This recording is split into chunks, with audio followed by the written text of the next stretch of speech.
కొద్దిగా కాగానే మన శ్రీశైలమరావు మొత్తం సభ మొత్తం అలంకరించినట్టుగా మొత్తం చాలా ఒక వర్షం పడినట్టుగా వచ్చింది. ఎంతో ఆనందంగా ఉంది. ఒక్క శ్లోకం నేను పాడతా, నాకు అవకాశం ఇస్తే ఒక్క శ్లోకం, ఎందుకంటే అన్న ఇల్లేరు కాబట్టి. మరి ఇప్పుడే ఈ కార్యక్రమానికి వచ్చేసినటువంటి మన తెలంగాణ రాష్ట్ర పిసిసి ప్రధాన కార్యదర్శి మరి సొంటిరెడ్డి పున్నారెడ్డి అన్న గారికి స్వాగతం పలుకుతున్నాం. ఒకసారి గట్టి క్లాప్స్ కొడదాం. ఇక్కడ వచ్చిన అతిథులు అందరూ నాకు గతంలో పరిచయం ఉన్న వాళ్ళు, నాతో క్లాస్ తీసుకున్న వాళ్ళే. అది నా అదృష్టంగా భావిస్తున్నా. అందరికీ గీత ఇవ్వడం, అందరూ వాళ్ళ గీతకు ప్రోత్సహించిన నాయకులు. ఒక్కసారి నేను ఒక శ్లోకం చదువుతా భగవద్గీతది అన్న ముంగట, ఒకసారి చక్కగా వినండి. అసంశయో మహాభాగ మనో దుర్నిగ్రహం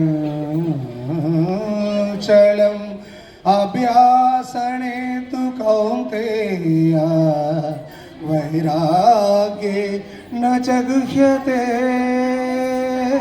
అర్జున, ఎట్టివానికైనను మనస్సును నిశ్చలముగా నిలుపుట దుస్సాధ్యమే, అయినను అభ్యాస వైరాగ్యం చేత నిరోధించవచ్చును. అలానే ఇంకొక శ్లోకంతో పార్థాయ ప్రతిబోధిత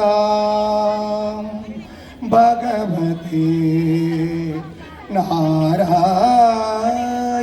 స్వయం వ్యాసేన గ్రథితాం పురాణమునినా అద్వైతామృతవర్షిణిం అష్టాదశాధ్యాయినిం భగవద్గీతే భావద్వేషిణిం. ధన్యవాదాలు.